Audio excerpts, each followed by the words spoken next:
In this lecture हम लोग Cartesian product के बारे में पढ़ेंगे और कैसे हमारे पास दो सेट्स के बीच में कार्टेशियन प्रोडक्ट डिफाइंड होता है। तो आइए जरा डिफाइन कर लेते हैं। तो अगर हमने दो सेट्स ले लिए, that I am just saying set A and B, let A and B be two sets,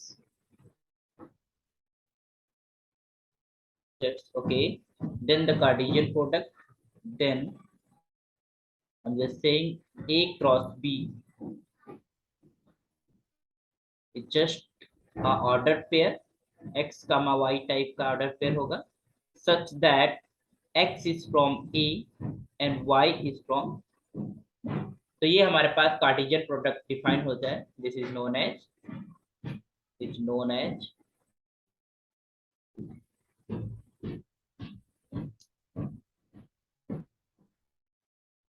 Cartesian product of A and B। अगर हम देखना चाहे, अगर हमने कहा कि ए बराबर हमने लिया ए इक्वल्स टू 1 2 3 हमने ले लिया, एंड हमने बी जो लिया that is equals to 5 and 6, तो हमारे पास जो कार्टेशियन प्रोडक्ट होगा ए क्रॉस, तो हमारे पास ऑर्डर्ड पेयर होंगे जिसमें जो फर्स्ट एलिमेंट है ऑर्डर पेयर का वो सेट ए से होगा और जो सेकेंड एलिमेंट है वो सेट बी से होगा। तो सिंपली क्या हो जाएगा, दिस इज 1,5 है ना, 1,5 and this 1,6, and similarly this 2,5 and 2,6, and this is 3,5 and 3,6। तो ये सारे एलिमेंट्स बी के सारे एलिमेंट्स के साथ प्रोडक्ट के फॉर्म में, पेयर के फॉर्म में लिखे जाएंगे, that is the Cartesian product A cross. अच्छा, एक चीज देखी गई है कि क्योंकि ऑर्डर पेयर है तो ए और बी का प्लेसेस चेंज आप नहीं कर सकते। तो in general you can say, in general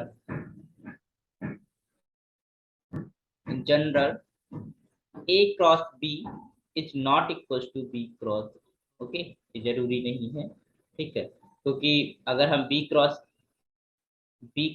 A की बात करें तो अब जो फर्स्ट प्लेस है उसमें B के एलिमेंट आएंगे, that is your y comma x, such that y is from B and this is x is from A, okay. तो A cross B is just not equal to B cross A, ठीक है, in general, okay. कुछ properties हैं Cartesian product के ऊपर, वो भी हम सीख लेते हैं, समझ लेते हैं। तो properties of Cartesian product,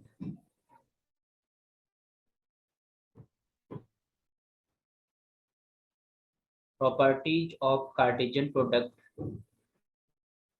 let A comma B comma C and D are sets, then number first property ये है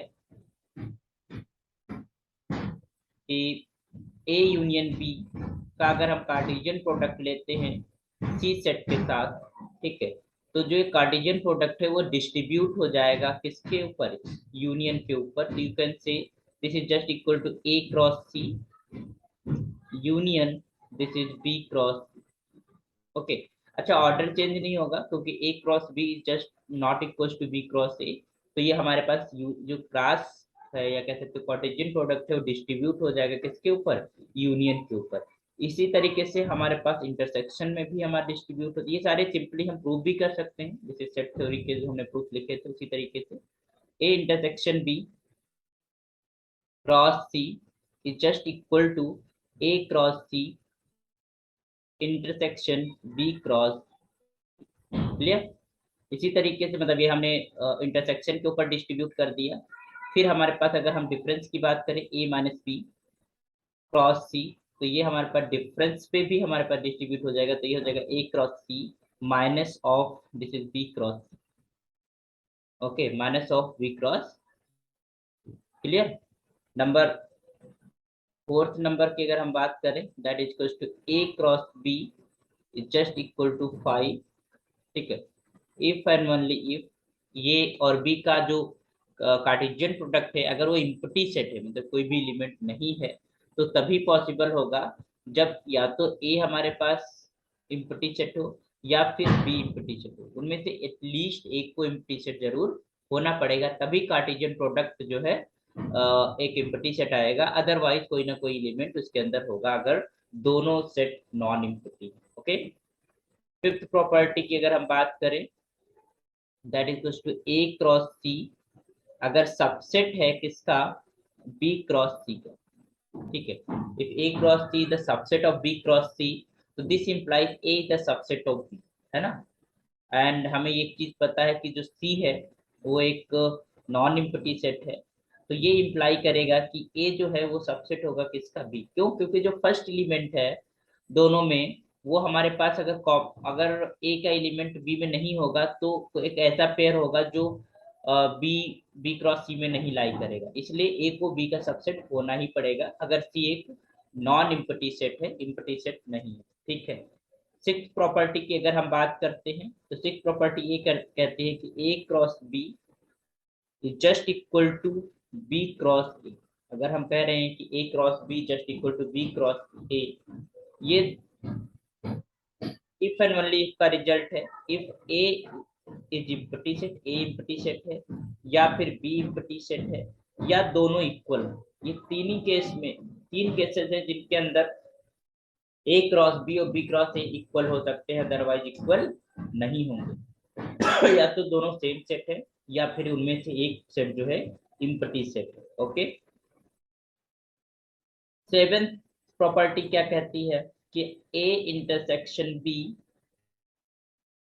Cartesian product with C intersection D is just equal to A cross C intersection B cross D. समझ पा रहे हैं कि हमारे पास A intersection भी था और सी इंटरसेक्शन भी था, उसका हमने कार्टेशियन प्रोडक्ट आपस में लिया, is just equal to Cartesian product of A with C and Cartesian product of B with D का जो इंटरसेक्शन है उसके इक्वल चीजें हमारे पास आएगी। ओके, नंबर 8 की अगर हम बात करें, A is the subset of A cross A, ये तभी पॉसिबल है जब ए क्या हो, एक इम्पटी, क्योंकि इम्पटी सेट को हम कार्टेशियन प्रोडक्ट में भी सेम सिंबल से रिप्रेजेंट करते हैं। तो हमारे पास अगर ए इम्पटी सेट है तो एम्पटी सेट का एम्पटी सेट के साथ जो भी कार्टेशियन प्रोडक्ट होगा वो हमारे पास इम्पटी सेट ही आएगा, और इम्पटी सेट को हम सेम सिंबल से रिप्रेजेंट करते हैं, इसलिए ए को हम ए क्रॉस ए का जो है सबसेट कह पाएंगे तभी जब ए क्या है, एक इम्पटी सेट। और अगर हम कह रहे हैं कि A is just equal to A cross B, ठीक है, ए क्रॉस बी, तो वही पॉसिबिलिटी है कि ये तभी कह पाएंगे जब ए जो है वो क्या है, इम्प्टी सेट है ना, अदरवाइज यू कांट से, क्योंकि वो एक कार्टेशियन पेयर टाइप के एलिमेंट्स आएंगे और ए जो है वो एक सिंगल सेट है, तो हम कैसे कह पाएंगे, है ना। लेकिन अगर इम्प्टी सेट है तो you can't say, you can से, है ना, आप कह सकते हैं इम्प्टी सेट के लिए। ओके, टेंथ प्रॉपर्टी की बात करते हैं, इसमें नंबर्स की हमारे पास कार्टेशियन प्रोडक्ट के अंदर कितने पेयर्स बनेंगे या काउंटिंग कितनी होगी, ए क्रॉस बी में कितने एलिमेंट्स होंगे, वो सारी चीजें। तो अगर हमने कहा कि if I am just set A contains, if A contains n elements and B contains m elements, then a cross b contains m n into m elements, n into m, दोनों जो कार्डिनलिटीज है या कह सकते हो नंबर ऑफ एलिमेंट्स हैं ए और B में, उनको प्रोडक्ट करके पेयर्स बन जाएंगे, उतने ही पेयर्स बनेंगे एलिमेंट्स, ठीक है। तो इसको ऐसे भी कह सकते हो कि you can say that equals to cardinality of A cross B is just equal to cardinality of A into cardinality of, है ना, दोनों के अलग अलग कार्डिनलिटीज के मल्टीप्लिकेशन के इक्वल हो जाएगा कार्डिनलिटी ऑफ ए। ओके, तो ये तुम्हारे पास कार्टेशियन प्रोडक्ट था, और कार्टेशियन प्रोडक्ट के ऊपर हमारे पास कुछ रिजल्ट थे। जिनको हमने सीख लिया है, जो बेसिक रिजल्ट है। और भी बहुत सारे हैं, तो जहाँ पर जब जरूरत पड़ेगी हमें, हम उनको प्रूव कर लेंगे या फिर उनको यूज करेंगे, उनको देख लेंगे।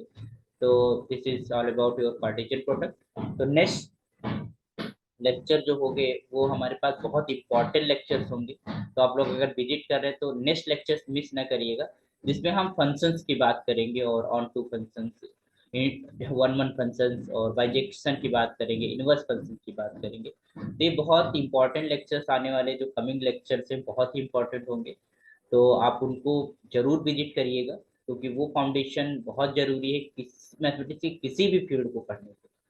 ठीक है, function is most important topic in mathematics journey. Okay, चलिए, तो आज के लिए हम जो है सेशन इन करते हैं। Thank you so much.